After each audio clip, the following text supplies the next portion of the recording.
There's a lot going on in San Francisco, and if you want to see it all just outside your window, there's no location better than just outside the Chinatown gate.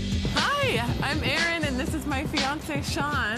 And you're standing right in front of our fabulous building. Everybody needs a little privacy in their own home, but what do you do when you live in an open loft? Erin and Sean's 730 square foot loft has high ceilings and an open floor plan, perfect for a couple who wants a lot of togetherness. The first time I walked through, I was wearing a hard hat, and there was nothing on the floor except for cement and dust and a bunch of cables, and there was a staircase to nothing. So my first impression was really just having to dream up what in the world this place was going to look like when it was finished. But I could tell by the brick wall that it was going to be something beautiful, so it just had to go from the gut. The focal point of the living room is something that stood the test of time. So one of the first things that I fell in love with about the place was these brick walls. There's all these old nails from its first life as a real functioning building. It served as the Home Telephone Company, which was the original building where all of San Francisco's phone calls were connected through. These are all original brick from 1908, and that means they've survived a couple earthquakes. It's pretty rare to find brick in San Francisco.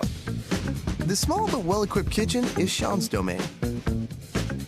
I love having an open kitchen because it makes it easy for me and Erin to spend time together while I'm doing the dishes or cooking. And also I can look out the windows from here and see the skyline and the buildings across the street. It gives me a lot more comfortable and relaxed feeling while I'm in the kitchen. I think it's important to use your space efficiently. I like to keep my cutting board underneath the counter and then place it over the sink. And that way when I'm done with chopping, I can just take all the remnants and push them right into the disposal. Also, I can hide anything under the cutting board, like coffee cups or dirty dishes in case we have guests.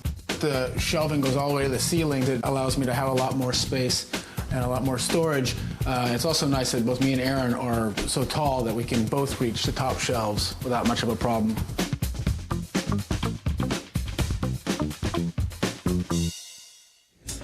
The library is the only room in the loft with doors on it.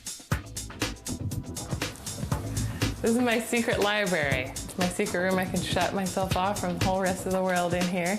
And we were thinking about making this into a guest room since it's nice, it's private, it opens and closes. But my favorite thing in the whole world is books. So Sean gave me my way. He put in a bunch of bookshelves just for me. And all we need now is maybe a couple seats in here so we can hang out and read. And I can spend even more time in my favorite room in the house.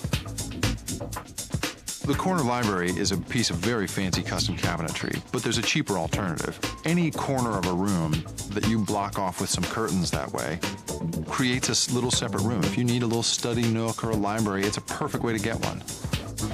Up the stairs is a bedroom with a great view of the rest of the space.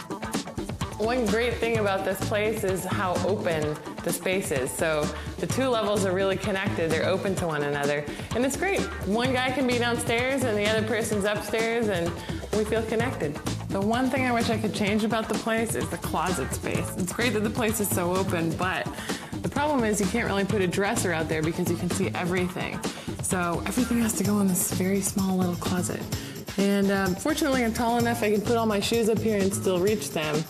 But I guess every girl would love to be able to have just a little bit more room to put some more clothes in. The rest of the place is so modern that I really wanted the bedroom to be a little bit more old-fashioned. We wanted to do it in a way that paid tribute to the whole history of the Barbary Coast and all the fabulousness of San Francisco history on this street. There's nothing better than waking up on a Sunday morning and having a light pour in from the skylight, being able to just hang out here with a cup of coffee and the paper. Having a skylight above the bed is a really nice feature, especially in a sleeping loft space. You can lay in bed and count the stars, or you can wake up with the sun.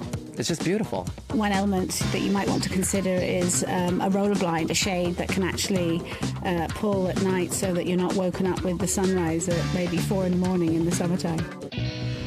The view off the roof deck is enough to make anyone jealous. One of our favorite things about the place is the ability to come up on the roof deck and enjoy the whole city. Over there we've got all of North Beach, there's downtown, and then that way's Union Square. It's also fun to bring people up here. It's a great place to entertain. It makes our living space so much bigger.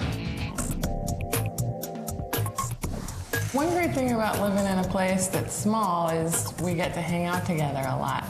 And we don't have a lot of stuff. We're not into creating a whole bunch of clutter, so it's just enough space for what you need and not a lot of space for what you don't need. It's just enough for us to be comfortable in, and not so much that we have to spend time keeping it up. Coming up on Small Space, Big Style, a home and a salon rolled up into one small New York apartment. I do hair, and so of course I have friends that always want a haircut.